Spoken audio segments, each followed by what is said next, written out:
Maybe like a 10th. Welcome to a 10th of Kim's Family. This is the last week out with a little bit of a bass in there from Anthony's shoulder.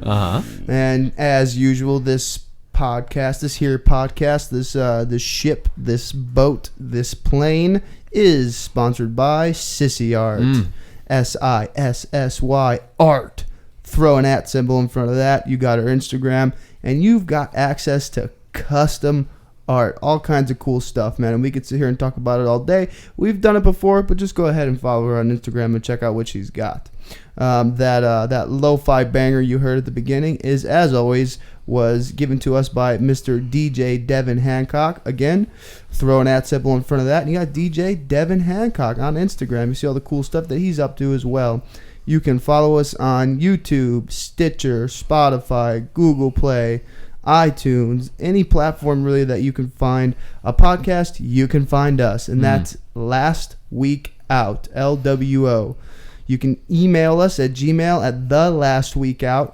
If you got anything you want us to talk about, to discuss, to bring into the podcast and kind of, just get our ideas on it and maybe get some conversation started on some good stuff, go ahead and do that. We appreciate that kind of stuff, man. So throw a like button, subscribe, do what you can for us. Today, you're getting better at that. It used to take you 5 to 6 minutes to get through that all was that fun really stuff, to the point, and he didn't miss a beat, man. Didn't miss a beat, perfect. dude. I didn't have Give to. him a round of applause, David. Give me a round of applause real quick. Give me a quick round of applause right there.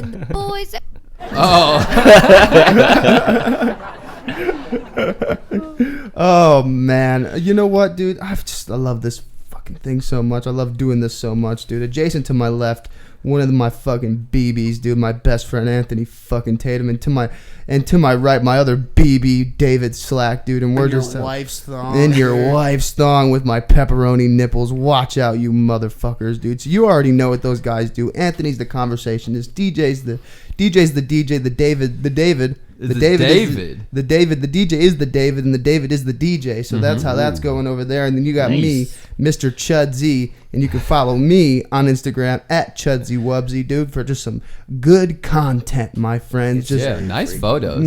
Good photos, good contact, positivity, and what's really interesting is the positivity and the cool stuff that's on my Instagram is actually happening in my real life, and I'm not fronting about nothing, dude. And if I was, I still wouldn't put it on Instagram.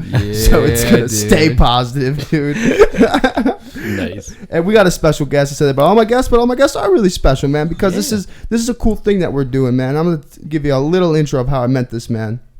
And I want to share my immense amount of gratitude for the place that I met him at. Because on our last podcast with Mr. Mike Kerr, we talked about having hobbies and how important they are. And it's how important it is to go and find that thing for you that you love so much. And for me, I found that at a place called Black Rock Bouldering Gym. Shameless plug for them, dude. But essentially, dude, it's just a rock climbing gym, man. There's a bunch of good people that share a common like and want for a specific thing, dude. And that's rock climbing. And it has been such an amazing thing and such a positive thing for my mental health over the last couple months. And how I met today's guest, man, they were doing like a ninja class where it's called Ninja Fit, dude, right? Yeah. And he was teaching the class, and I do this thing when I meet people. I'll say kind of like kind of obscure things, or I'll make jokes and I'll kind of just see where they're at. And I did that with him right when we met, because he was like, "Oh, how you feeling?" And I was like, "I feel like shit." I was like, "I hate this." And he's like, "All right, we're gonna do push-ups with our pinkies." And I was like, "Fuck you, dude." And like we had that camaraderie right away, because he understood where I was coming from, man. Because we're out there and we're working hard, dude, and like it's not easy. It's really not. And I haven't been doing it recently, but the couple times I did do it, I have a blast every time. And I was thinking about it this morning. Why not? Have you not been doing it recently? It's at a weird time for me sometimes. It's Wednesdays at 6:00, so it's like the classes. The class. The ninja class. I didn't know how much of it was true. What Chad was saying. Are you doing push-ups with your pinkies? Not with your well, we're ninjas. The pinkies are part of it, but yeah, your whole hand. All right, I'm sorry, Chad. We're ninjas, dude. We're ninjas, dude.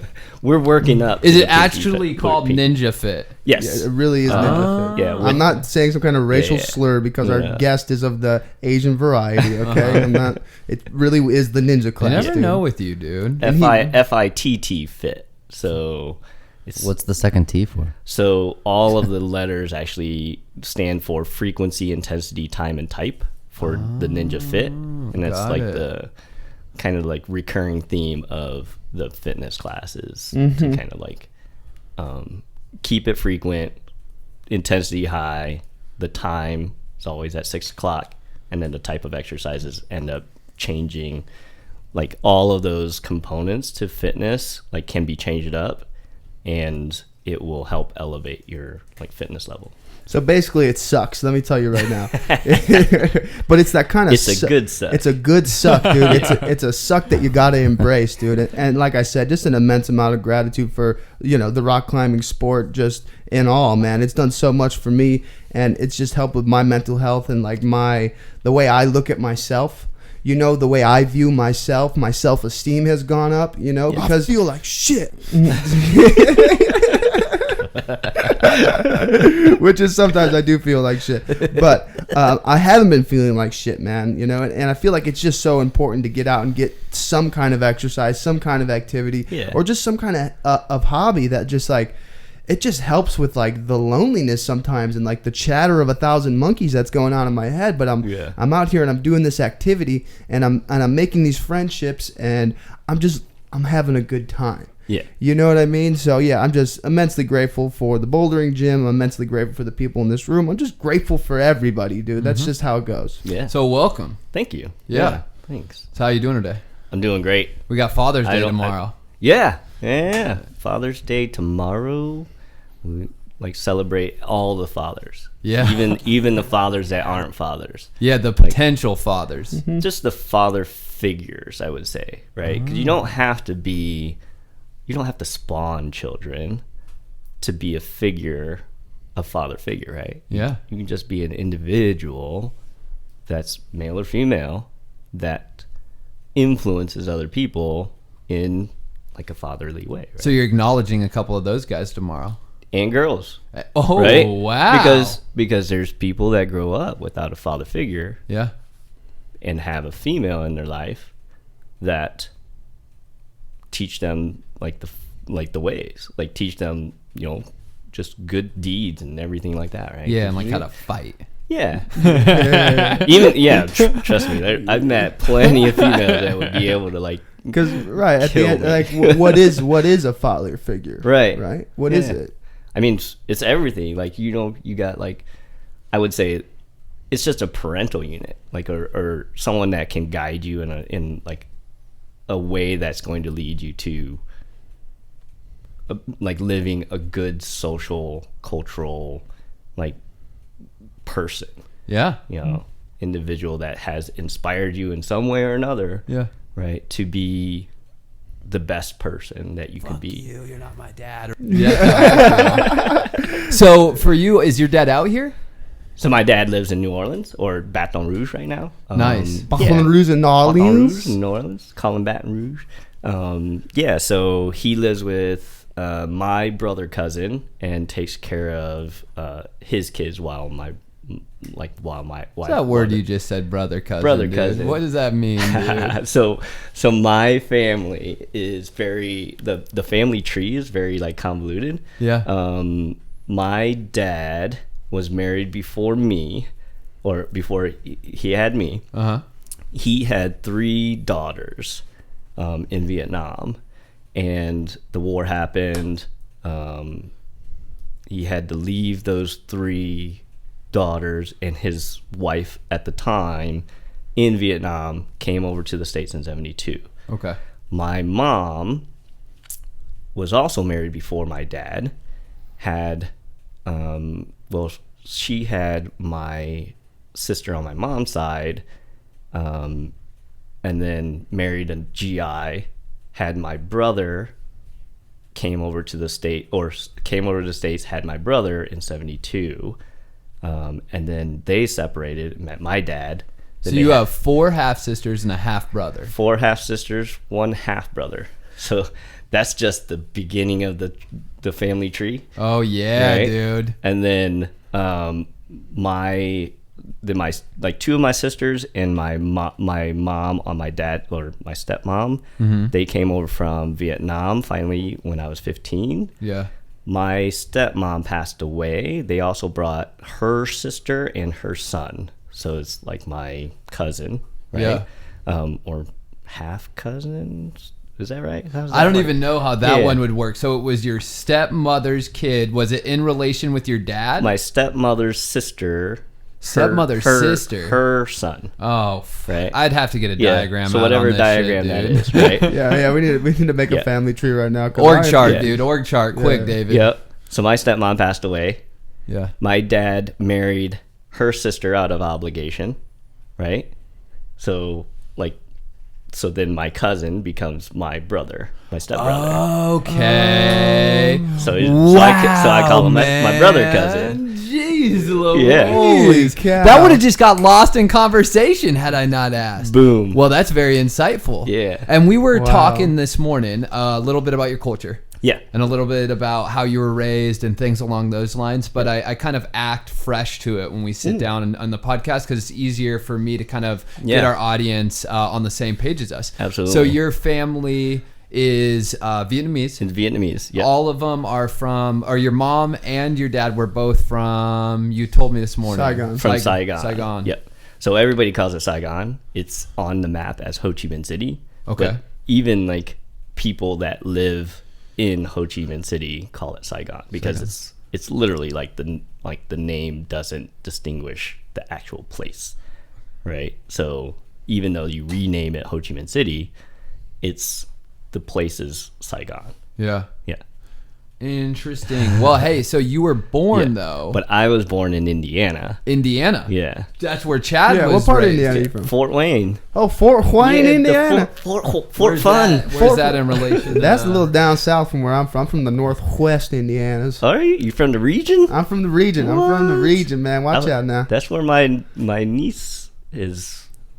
Both of my nieces. You got kin everywhere, dude. Oh, yeah. We saw a picture of a tenth of your That's family. a tenth of my family up in like we're taking over northern Indiana for the most part. But from Indianapolis up. Your we're family's taking probably it bigger over. than your graduating class in Fort Wayne.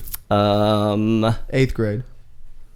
8th grade decidedly bigger. Yeah. Are you joking me? You're thinking about this right now? There's a possibility that your family was as big, if not bigger, than your graduating class? Yeah, I mean, graduating class was only like 400. I have 9. I got Yeah. 9 family members. I can't in my even put a family number on tree. it, but it's nowhere near that. Nine only counts like my mom's siblings. Yeah. That's Like- no kids, nothing. No underneath kid. it. Like literally, my mom's name is Right. 10 in Vietnamese. It's Mui. And They were just like, and Mui, you just have to- And Mui means 10. Is Like, the one is her oldest sibling right above her? Not her oldest, but the next oldest. mhm. Is he or she 9? Yeah. What about the first? The first one I think has passed away, but they actually have like names for the first, second, the first, second, and third. I think. I would make fun of my They- little siblings they so named- much if I had a name and they were 7. Yeah, they're numbers. But so I guess culturally though,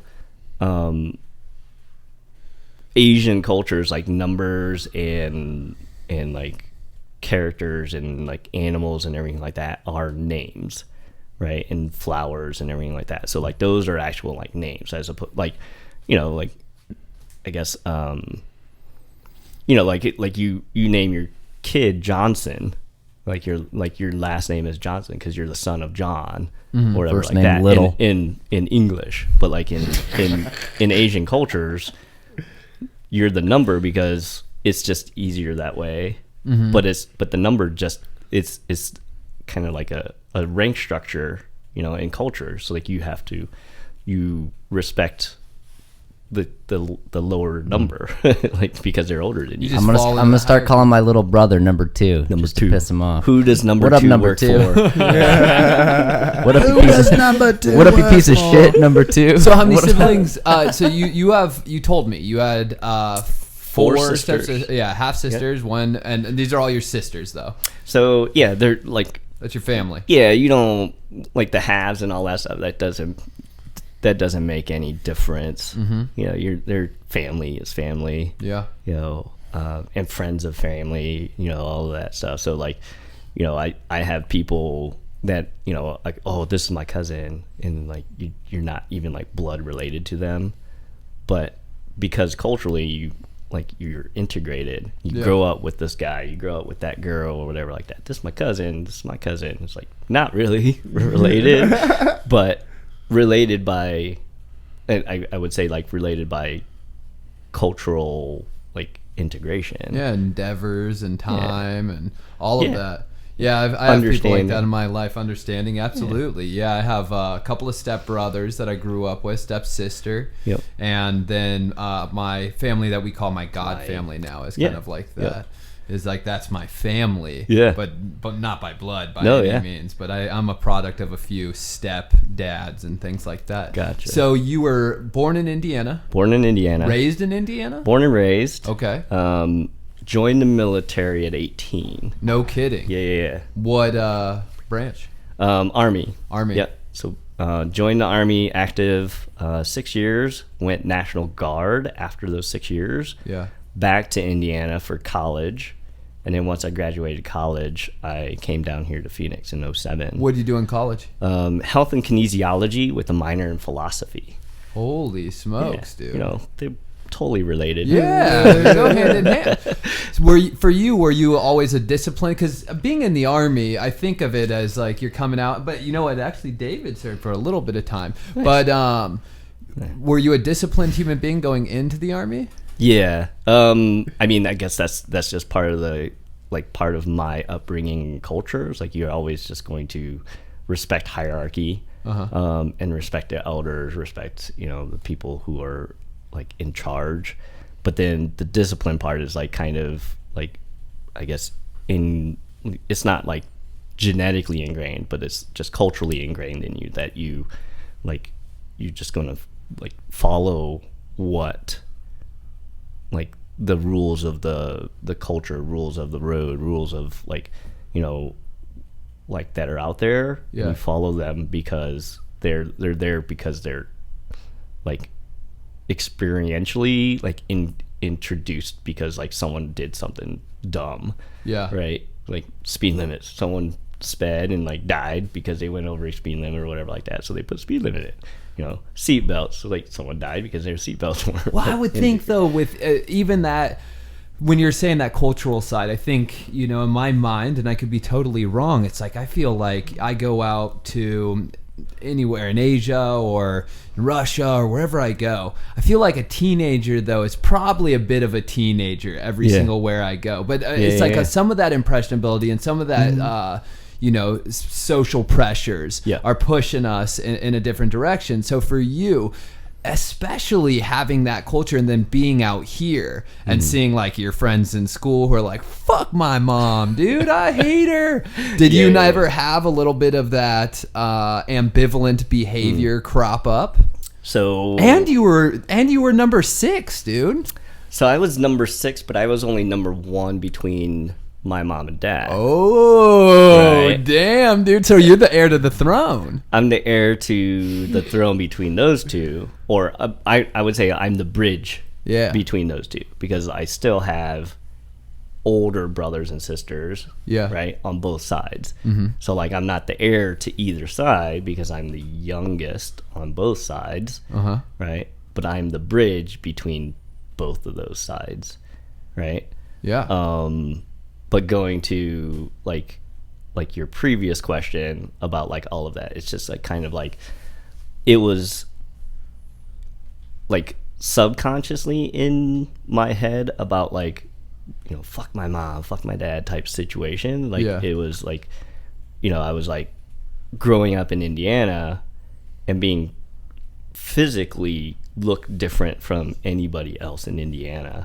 Like growing up in the early 80s, like it was born in 77, so like consciously growing up in the early 80s and being different, I'm like, I was kind of like rebelling by being like, I'm American, I don't want to eat you know, I don't want to eat rice and fish. Yeah. Like, I want a Happy Meal. I want like chicken McNuggets, and like, not to plug McDonald's, but that was the thing at the time, right? Fish fillet.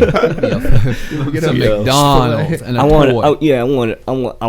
want American food. I Yeah. want pizza. I want, you know, all of this stuff. And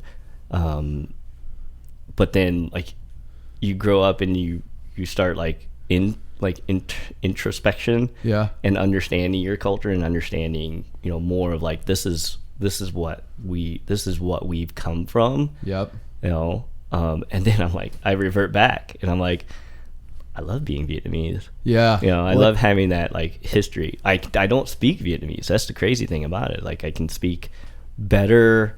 I would say I can speak better Spanish than I can speak better Vietnamese. Interesting, dude. You know? Why is that? When did you pick up Spanish? I pick up languages easily because technically Vietnamese is my first language. I only spoke Vietnamese. Is it a hard language? Is that why? Not really difficult. If I would say it's you have to understand the tonal differences in language. Yeah. So like inflection, deflection, you know, static. So like it's a very tonal language versus a guttural language. So like guttural language would be something like Japanese, like, yes. Well, no, like yeah. So they're kind of like a combination between tonal and Yeah. guttural, but like guttural is more like Arabic, Russian. oh yes, you speak from the gut when you use the Yeah, words. Yes, you know, I know yeah, this yeah, is your yeah. speaking. Yes, yes. I've never seen Chad do this before. These are actually pretty good, though. Yeah, but tonal is like very like you can like you have to be able to differentiate between like like Mui, right? My mom's name Mui, right, or Mui, Oh, okay. right? Oh boy. The inflection right there, right Mui. after the Yeah. M. Yeah, or What's the difference between the two? I don't know. Like, and that's the thing, right? Oh. Like nowadays, so it's actually funny because like when I first met my sisters, they said, you know, "Gamang," which means like thank you, right? And then if you say you're welcome, it's "Konkachi," right? But I accidentally said "Konkachi," which means I have no sisters. But they're my sisters, and they're like, ha ha ha. They start laughing at me. Like, oh, Yes, you you're do. funny. It's like, oh, we're your sisters, but you said you have no sisters. You know, stuff like that, and it's like the differentiation between those can be like misinterpreted, Right. or you know, or you just say it incorrectly. So, and then, so as far as it goes, back to the question two Yeah. was, you were 18 though, back to your disciplines, Yeah. into your culture. Always still disciplined. Like there was always still like a discipline in my upbringing. My uncle lived with us when we were growing up. So like, you know, Vietnamese culture is like always family, like is very close. So my uncle was, you know, he lived with us with me and my brother, who's actually half black, half Vietnamese, and then me, and then my mom and dad. So when growing up young, my uncle was there, and he was kind of like the educator disciplinarian. Yeah. And then my parents were, they're the elders and they're the parents, but they were always working. Like they're blue collar workers. So like my mom actually worked at like a factory. My dad worked at a factory, like a different factory. So they were like, you know, like constantly doing like weird shifts, right? Yep. And long shifts overtime and all that stuff. And then, but my uncle he's an electrical engineer. So like it's a very like 9-to-5 type job, you know, and he's highly educated. So he was able to like be there when we finished school, you know, and come home and like kind of like, you know, like make sure that we like did our homework, and you know, before we could, you know, watch television. Very much so the father figure. Yeah, he's like a father figure, right? circle, And dude. so Full good. circle. Good Yeah, job, dude. Closing that Yeah. loop. So so you joined the military, or you joined the army. Joined the army. Okay, Yep. and then where do you get sent? So Where'd you go to training and all that? So Fort Jackson for basic, Okay. So that's South where Carolina. went, yeah. Yeah. Okay. Fort Eustis for Virginia. Okay. For my AIT. So I wanted. It was like influential for that my uncle was an electrical engineer. I wanted to work on like helicopters or be electrical engineer, aviation engineer when I grew up. Right. I joined the military outwardly because I needed money for college. I didn't want to have my parents pay for college for me because they had separated when I was 15. And I was like, well, I don't want to put them through like financial hardship. Well, AIT is the secondary training. So you go through boot camp, and then AIT is your advanced individual training. Yeah. So it's like your specialty training. and so then you get deployed. Yeah, everybody becomes a soldier at boot camp, and then you have a specialty. So you're a soldier first, and then a specialist, like after Trade that. school. Trade school. I didn't make it to the AIT. No, it is what it is. They let us come home for Christmas break. Didn't go I came back and tested positive for coke. Yeah, that'll do it. That'll do it. So you get your AT, then what? Then didn't go to Korea for a year.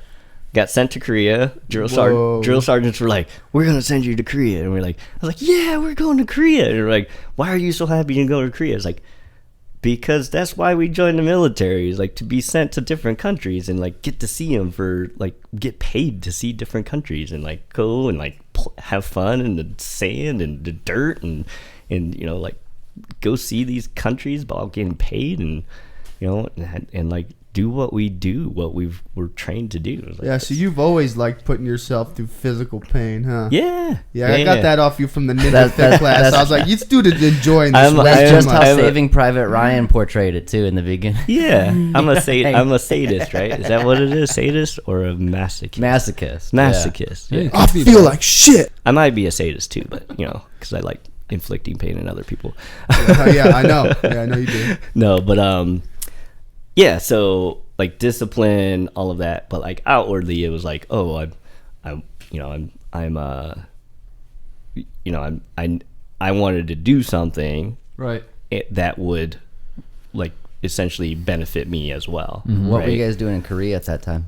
So I was working on helicopters. It was, 95, 96, so a Cold War era or whatever like that. And like I worked on the Cobra helicopter system and the Kiowa Warrior helicopter system. So I was an aircraft armament guy. So I it worked wasn't on an active zone though. You guys were just Nah. kind of like keeping peace or just drinking, being ready. working out. Yeah. Like fixing guns, because that's like I worked on the weapon system, so like the guns and the missiles and the rockets. What's the coolest thing you've ever shot? For me, heroin.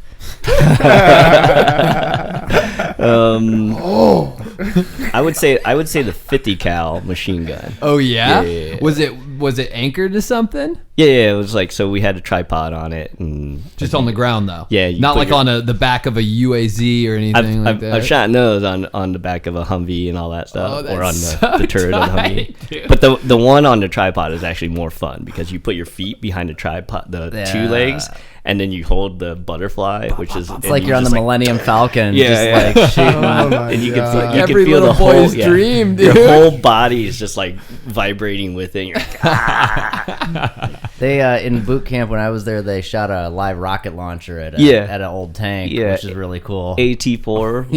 Yeah. Yeah, you get to shoot those. Wait, did you get to shoot Yeah. one? Oh yeah. What? Dude, I'm sitting in the room with a man who shot a rocket launcher? This is Throwing that grenades is whole pretty ninja fun. thing, right? It's like there's things that I can operate, Mm-hmm. right? Weapons that I can operate that like nobody knows. Nobody like can see that you're just like, oh, you pick up a gun and you just shoot it, Mm-hmm. right? I can pick up pretty much any weapon that I can hold in my hand and understand the workings of it Mm-hmm. and then shoot it. Yeah, not me, dude. No, not me either. I'm not very technically sound with the weapons. Yeah, no, and nobody like you don't like. I guess you don't it's not intuitive. Yeah. Right? Well, and it's not even deep underneath there. Like, I meet my buddies who get their hands on guns. Actually, my god brother, he's just like, I go over to his house and he's got like an AR-15 that he rebuilt. He's like, you want to see this thing, dude? It's got a little laser scope on it. I'm like, cool, man. Yes, I just look at him like that. That's cool. That's cool. That's nice, dude. That's nice. Yeah, whereas like I could pick it up and like, oh yeah, let me break it down for you. Let me literally tear this weapon hold on. down. Give me a blindfold. I'll do this in 15 seconds. We used to do that in Korea actually with the 50 cals. Oh my God. The 50 cal on the Kiowa Warrior. We would like blindfold each other and be like, okay, ready to take this apart? Go. And you take apart like the 50 cal, and then you're like, all right, there's a 50 cal machine gun all pulled apart, blindfolded. And wow, because you never know if you're in the situation and something goes off, and now you're blind. You're in a cave, and you got to make a suit of armor and a arc reactor for your chest. Yeah, good. All right, Tony Stark. No. Yeah, so Korea, a year in Korea, and then back to and then to Fort Bragg, North Carolina. And Fort Bragg, North Carolina was where I jumped out of airplanes and helicopters. They were like, "Hey, who wants to jump out of an airplane?" I was like, "Yeah, you raised your hand." I wanted to. And they're like, me and my buddy were like, we raised our hands, and then they're like, "Who wants to earn an extra $150 a month?" And like 30 other people raised their hands. So like, wait, we get paid extra to do this? And they're like, yeah.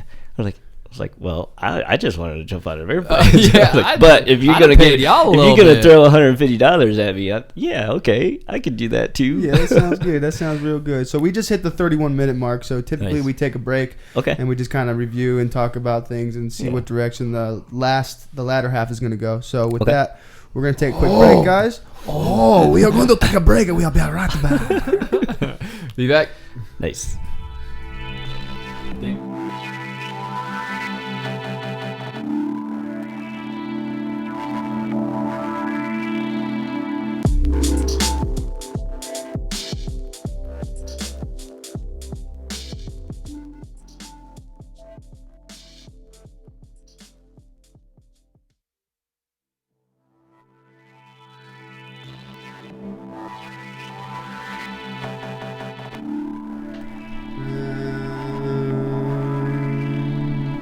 And we're back. Took a little break, and I'm a little upset right now. I'm going to be honest with you guys, because we had some really good conversation going on. And really kind of opened the door. Like we're hearing all these things about you, right? But during this break, what I've also come to realize about you is that you have a lot of introspective, like spiritual, like beliefs that you've developed, and we're going to get into some of that stuff right now and how you kind of got into that, because I was listening to you talk right now and I was like, wait a second. There's more to this man than you know. Yeah. That's the ninja. That's the ninja. There's a lot more to this man than you know, because you portray this very just like kind of like you're simple and you're a happy guy, but how did you become so happy is the question. Right? And that's kind of what I want to get into. Yeah. You were telling us that I think that our first half of our podcast, and we were telling you, we're figuring it out. I mean, this is episode, 11, David? 12. Nice. Yeah. Nice. So we're figuring out our ground, but the point and the aim of the podcast was exactly where we were at on break and I think it's beautiful. We get to know you, hear a little bit about you, and it's always cool to have somebody on that we don't know. It's like we were all leading in, and then you were telling us that this is a really good segue when you're being deployed, because you're out in Korea, and then they're about to send you over to Bosnia. So out in Korea, went back or got sent back to the States to North Carolina, Fort Bragg. I volunteered for the airborne and all that stuff. Got assigned to the 82nd Airborne, which most people distinguish like, oh, they're like the like one of the elite, the best of forces. The best, sir. Yeah, best of the best of the army, right? But so like while I was in the 82nd, I started burning out in my AI in my specialty as a helicopter mechanic, electrician, armament guy, and I'm telling my platoon sergeant, and he's very fatherly, with me. He's like leading me and guiding me. He's like, it's like, I'm burning out. I need a change. I need to figure something out. And at that time, like literally right when I'm telling him, and like right after that, he gets a call from the command sergeant major. And the command sergeant major's like, hey, I need someone to go to Bosnia. It's like to help out with a peacekeeping mission and all that stuff. And like my platoon sergeant's on the phone with him. He's like, looks at me on the phone. He's like, I know just the right guy to send to Bosnia. And he's looking at me, and you get that look. You're like, it's like he's talking about me, right? And I'm like, where's Bosnia? What the hell? And he's like, you're going to Bosnia. It'll be really good for you. You're gonna love it. It's gonna be like you say you're burning out. This is gonna be like something that you're gonna definitely like. I'm like, I'll go wherever you tell me. That's the Army way. You just go wherever they tell you. And I'm in Bosnia, so like months later, I'm actually in Bosnia, and that's where it gives me time to do the introspection, right? The time to do like, who am I? What am I doing? Why am I here? And who do I want to be? And you were about 22 at this time. About you were saying 22, so 2000. Mm-hmm. So I was 22, right? Going to turn 23 in May at that time. So it's like, I'm like, who am I? What am I doing? Where am I going? And that introspection led me to why I really joined the Army. Ultimately, like, joined the Army. It's like running away from my family, running away from like the drama of life and like growing up. And you didn't even know that. That was subconscious. Totally like one of these things. Like I had like a whole lot of like, I guess, inner turmoil. Yeah. Right. And that being the case, it was like, this is crazy, Yeah. And this, and I had like, in the 82nd, I had like a lot of issues with alcohol. I was an alcoholic. Like even in Korea, I didn't realize that I was an alcoholic, and like when you go to Bosnia, when you get sent overseas or like to like a peacekeeping mission, there's no alcohol. Like, so got to sober up, like unintentionally sober up. And, and I thought, I think about it, I was like, oh man, I abused alcohol. Yeah. And I used alcohol as like a way to kind of like drown out those subconscious thoughts and memories and ideas. But now that I'm sober, I'm able to be introspective about it. And I'm able to be like, okay, why did I use alcohol? Why was I an abusive, like in that abusive nature? Why did I, why was I so angry? So like everybody that knows me here in Arizona, like they know me as like happy-go-lucky, cool, easygoing, simple Kim. But it's like one of these things. It's like I drove myself to be that way. Right. I conditioned myself to become this like spiritual and like this type of person. So like and it's because I had time in Bosnia. Like all you have in Bosnia is your work, right? And then like the friends that you're on. Like I was on a base that was literally only 3 kilometers around. Like that's less than a mile and a half or something like that, right? So, yeah. So it's like you only have so many things to do, but you have all of this time, and that's all you have time to think back, introspect, be mindful. I'm taking this philosophy class or this ethics class. Oh, that's right. That's what you were saying. Yeah, and it's you question your arguments for something, and it counteracts each other because like you learn right the holes of philosophy. And when you're a young man too, at 22, yeah, and 22. These are big things to be toiling over and handling. And for me, I can relate with what you're saying is coming to those moments and having that self-awareness and that introspection, and it's almost like, wow, how long have I had this? How long has that been there? How long have I been blotting it out? And then me and you were talking, and I was asking you if you had any guidance and support in it, and you had mentioned your ethics class, and so after you got that self-awareness, what was the actual micro activity that changed? Like, what did you look at that was like, aside from just the awareness, because that's helpful, but you'll see a lot of people, like for me, if I sit here with you and I'm like, oh, I should get in better physical shape. It's like, okay, well, what's actually going to need to happen? You know, and for you, what needed to happen? So I think what needed to happen was that meditation side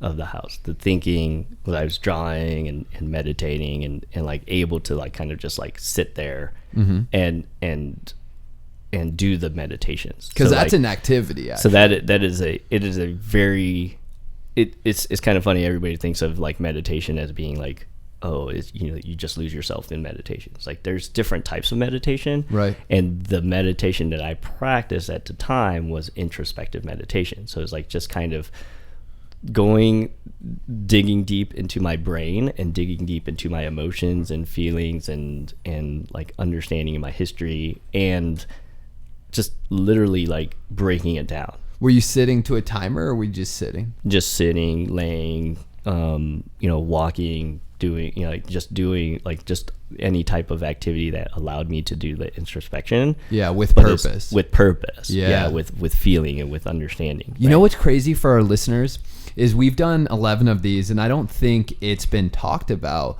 the art of meditation yet on this podcast. But I think everyone sitting in the room, I know for me, that's a steady discipline that I have. And it's something that I believe in strongly, you know, and I embrace. So it's really cool that you're bringing that up right now, just for our listeners and people that have heard us talk before. It's like, meditation is a purposeful and a challenging activity for anybody. You know? So for you, when you started meditating, what sort of did you begin to realize, and did you get, you'd say, more accomplished in it? I began to realize that I was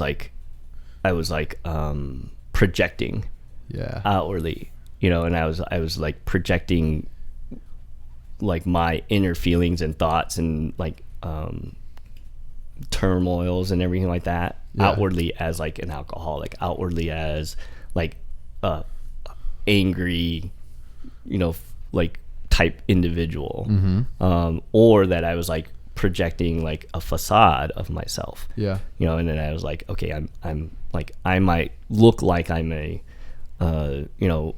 happy-go-lucky person today, but I'm like really deep down inside I'm just like angry and it's just like fired up. How like, are you feeling? Like, did you lose your identity in those moments? It's like, but that's the thing. It's like for me, when I was doing that, I was like, well, that's not my identity now.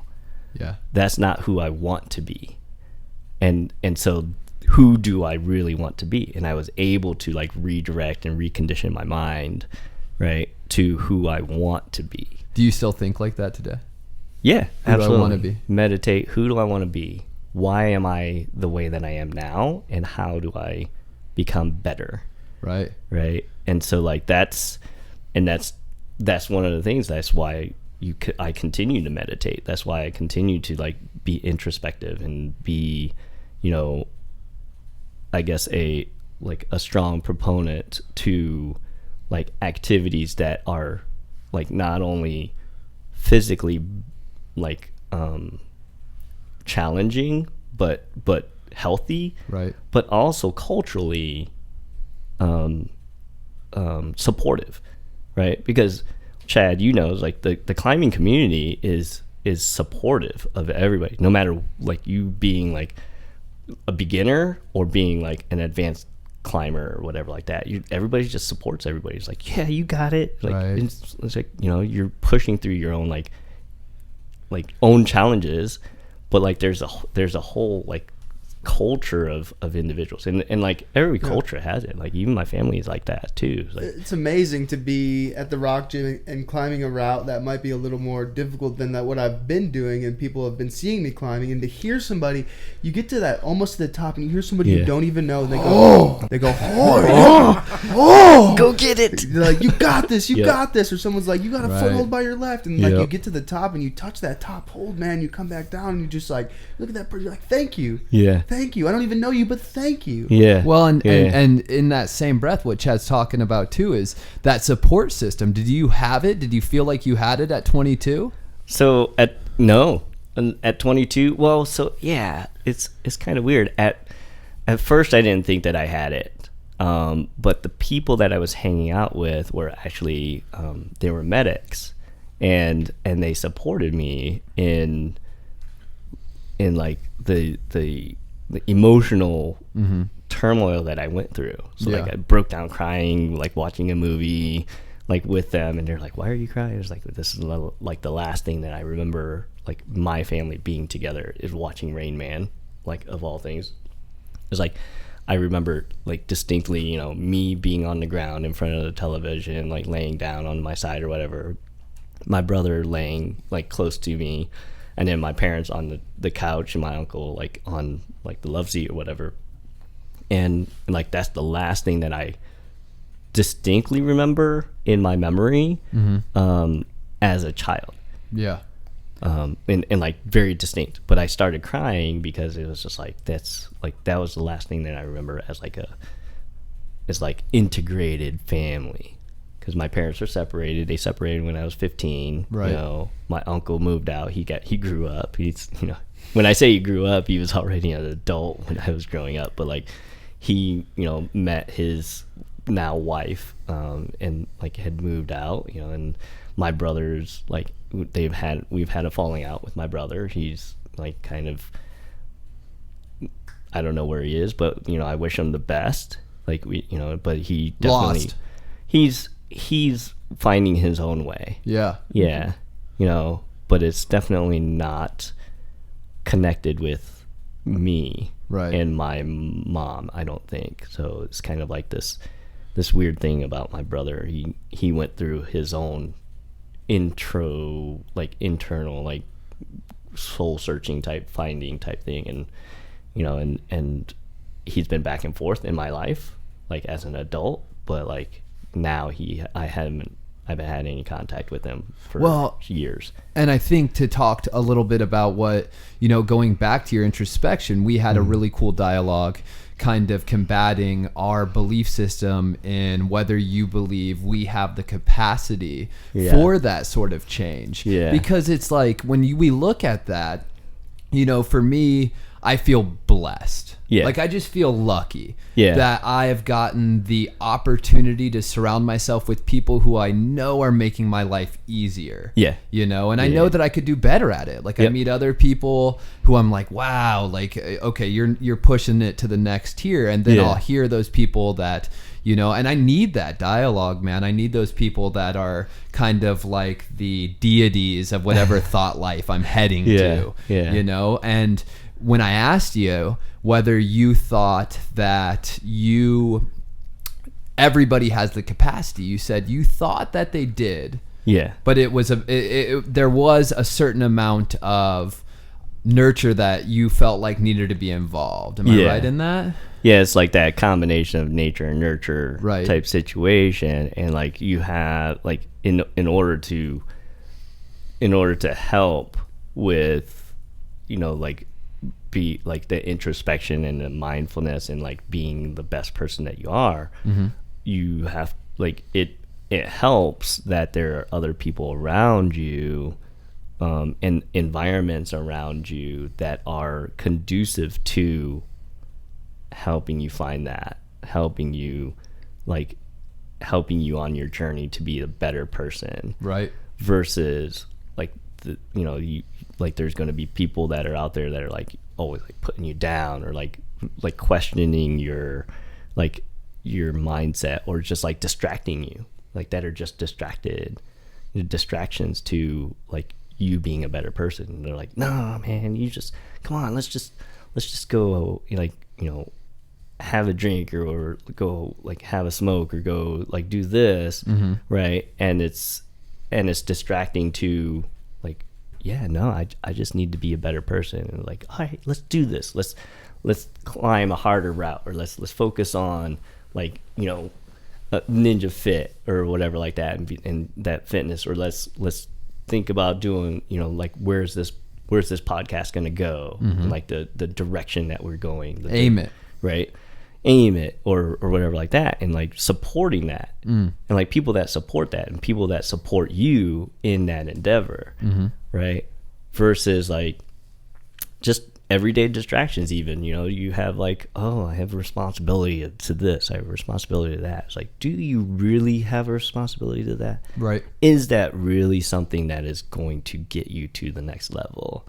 Right. Well, and so what are some unequivocal truths for you nowadays? So you have that, you've kind of created this character, of who you are at 22. Yeah. And like for me, when I look at it, it's like I'm still becoming the person I am, and I think you're saying the same thing to me. So what are we working on right now? Always working towards, I would say, like, okay, so for me, it's always something that's like, is this beneficial to me, for one? Right. But is it also beneficial to my family and friends? Dude. Right. And then, is it beneficial to society and culture? Right. So it's like, first I have to think about me, and it's kind of egotistical in nature to think of that way. Right. But if you don't take care of yourself, if you don't take care of the things that you have to take care of, mind, body, emotion, spiritual, all of that, if that isn't balanced, and you don't have that balance in you, how is that going to radiate to your friends and family, right?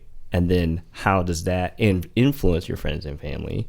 And then how does that influence culture and society? Yeah. Right? Because your friends and family will radiate, and it's very viral.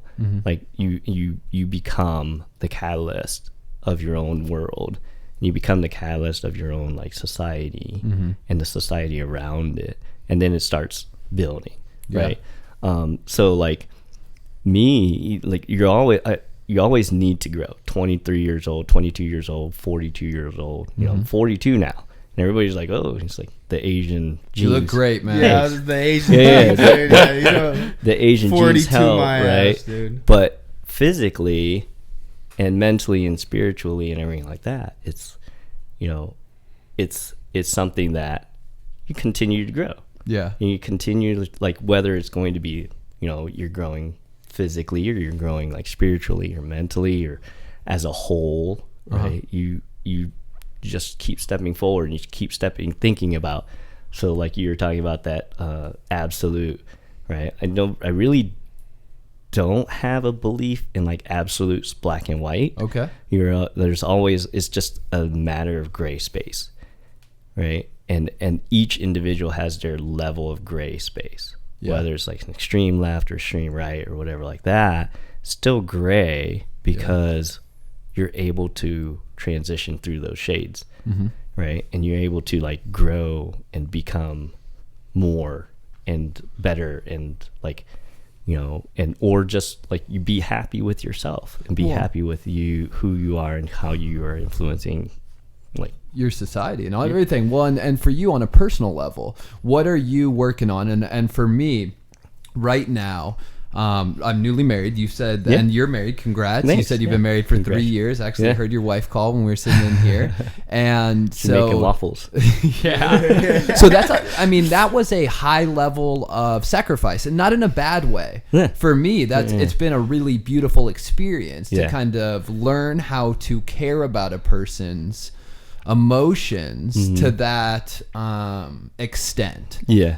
Because commitment. It is. It's heavy. And I'm learning. I'm figuring it out. I have no idea what I'm doing at certain times, and then I'll make a completely selfish decision at certain times. And I'm like, oh wow. Like, I committed to this being my responsibility. Yeah. So for me, that's something new that I'm working on. And then the house, I'm learning how to take care of a home. Yeah. I'm learning just like silly things. Yeah. For you personally, what are we working on right now? 42, you're a pretty successful guy. Yeah. And for our listeners, it's like, well, what are you working on right now? Yeah, so I'm retired military, right? So I went 20 years in the military. I think what I'm working on is definitely like with my relationship, as far as my personal relationship with my wife and my fur dog, right? My your fur baby. Yeah. Happy Father's Day. Thanks. Yeah. is just building that relationship and continually to grow from that relationship, because so my wife is Austrian. It's funny because like her history is similar to my history. Her parents are separated. They're both immigrants from Austria. No kidding. But we always make fun of it because her parents came over on a boat and my parents came over on a plane, but Vietnamese culture is known as boat people when they immigrate. Right. And her parents are actually the boat people. But like just building that relationship between her and me, because her, like, she's got a small family. Right. I have a big family. And like the differentiations between those, and the differentiations between like her communication style and my communication style, and her understanding of emotions and her emotions and like reactions to it, and my understandings of emotions and the way that I react and are triggered by like certain things. Like I shut down sometimes when emotionally and communication wise, and just trying to build that bridge between us, right? Because there's decidedly a difference in communication between her and me, right? And then like being responsible for a dog, right? That is like decidedly like he's domesticated, but you know, he can, like, he relies on us. So so you have a responsibility to that, responsibility to the house, responsibility to like you know, to like the bills that you've chosen to pay and all that stuff. But like always just working to be influential in one way or another, right? So I didn't have a lot of so what I'm driving towards is just building those relationships, building that responsibility. But then also I didn't have a lot of early influence to my nieces and nephews. Yeah. So all of my brothers and sisters, my cousins that have kids, my nephews that are the same age as me that have kids and all that stuff, I wasn't very like involved in their upbringing as like young kids. But they're growing up to be young adults now, and now I have the ability to influence it, the ability to father figure, right? Or to be Uncle Kim, as my wife likes to call it, like Angelica, she likes to call it Uncle Kim says, and she finds it amusing, but also very like influential, very spiritual. She wants to write a book about it, and she's like, I want to write all of these. I want to write down all of these things that you say and put it in a book that says Uncle Kim says, because like it's very spiritual, it's very like influential. Yeah. Right. But I say it to my nieces and nephews, or like friends that are influential, that I have an influence in, and all that stuff. And it's kind of like I guess I don't see it as like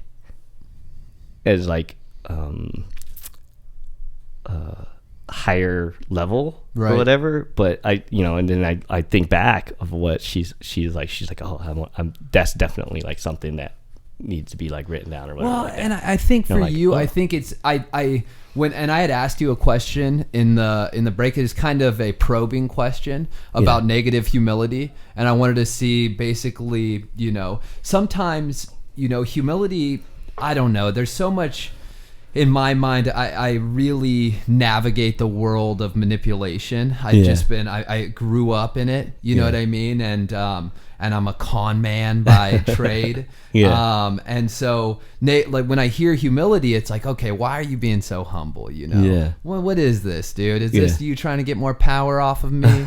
You know, and for you, you're a humble guy. Thanks. You know, and I think what I hear though is a lot of the wisdom isn't, you know, just grace or just nature. You've put a lot of work into it.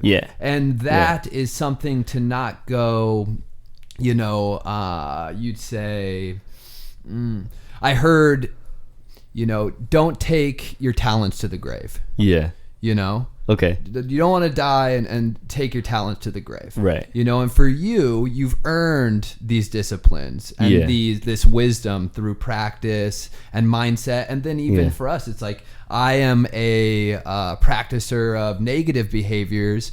Maybe you don't have them as much as some of us do. Yeah, a little bit. Yeah, maybe. There's always going to be some like negative like practice, right? So like, you know, shutting down, like when I'm triggered by like something and shutting down and not saying anything, not reacting to it, and just like kind of like distancing myself from something that triggers me. So when I say something that triggers me is like something that like gets me like angry or fired up. So like I pull in and I shut down or I don't shut down, but I like, what I do is like, I just don't react to it. I try not to react to it because I'm like, is this a natural emotion to be triggered by this? Right. And if it is anger the right reaction? Is that the right emotion to be triggered by that? Or is it frustration? Or is it, you know, is it an illogical emotion to this, whatever it is that triggers me, right? Oh, like, dude, I embrace that biological stuff though. Yeah. I'm like, oh yeah, I'm angry, dude. I am angry, but like, is that natural? And then like, and then I just start going down this downward spiral. It's like, what emotion is it? Right. But I don't know. I don't have like this wide array of like understanding of emotions. I'm very kind of simple as far as like like not emotions themselves, but like the spectrum of emotions, right? I know of a few, and then like I haven't experienced, or I just don't know what the term is for like the other types of emotions.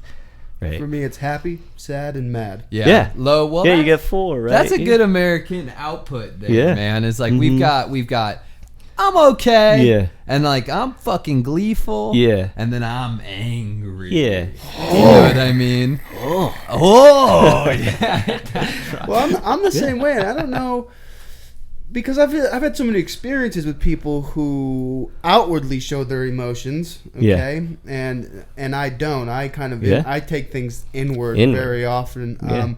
And for a while, I thought it was a negative thing, but what I feel like I've come to realize, dude, is that I'm taking things in inwardly so that I could look at it, right? And I can make the decision on whether or not, well, should I be angry? Yeah. Should I outwardly be angry at my girlfriend for this thing? Right. But it's like, but does it really matter? Right. Or should I continue to show love and kindness? Yeah. And put my selfish needs and wants to the side, or what I think of the situation. Yeah. So I'm not the guy to get into a debate with. You know what I mean? Because I'll shut down. I'm not the guy who's gonna like be in your face or make you feel a certain way, because I'm thinking about it in my head, and I'm deciding whether or not, okay, does this even need to be discussed? Yeah. What is this person going through? Can I put myself in their shoes for a second and be compassionate and be understanding? Empathy and everything. Yeah. So that's the thing too, right? It's like everybody in that nature nurture situation is like, were you nurtured the way to express your feelings and emotions like on an instant, and like the wide array of emotions, or were your nature nurtured to introspect and think about it, and it's like, is that conducive to our conversation? Is that conducive to like, am I angry at my wife, right? And if I'm angry at my wife, am I angry because she said this, or am I angry because I should have done that. Right. Right.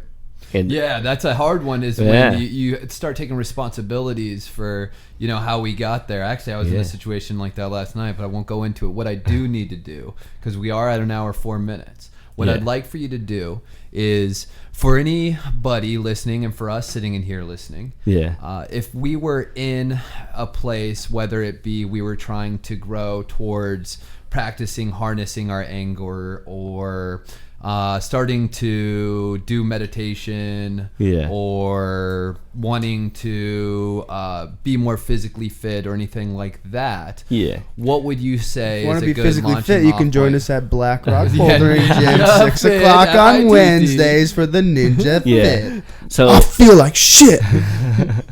I think I would say, you have to put your ego aside, and you like, it's really humbling to seek out someone that you revere and that you want to be like, or has is a subject matter expert, or is like someone who has practiced or has experience in whatever you're trying to be better at, right? So you put your ego aside, seek out those individuals and ask them for help.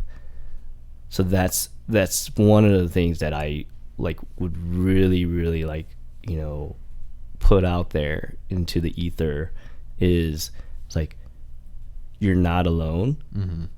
There are people out there that can help you, guide you in your way, in your path, but also not necessarily need to guide you, but just show you this is a path, right? This is a way to go.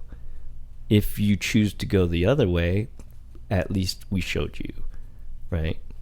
And not everybody walks the same path, but there are people that are always going to be there along your path, and that you can you don't have to do it by yourself. You don't have to do it